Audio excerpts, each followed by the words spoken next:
महाराष्ट्राचा अर्थसंकल्प सादर होत असताना अजित पवारांची अनुपस्थिती प्रकर्षानं जाणवते.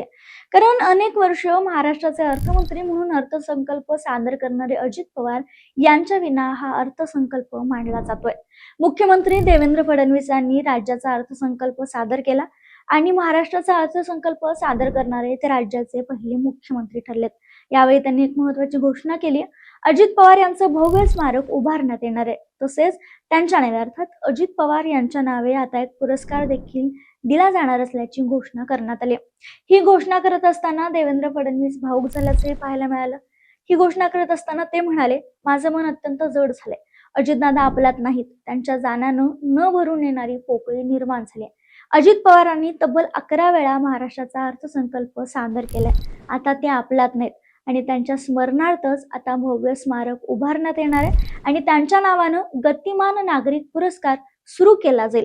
त्यांच्या स्मृतींना हा अर्थसंकल्प अर्पण करतो अशी भावना मुख्यमंत्र्यांनी व्यक्त केली.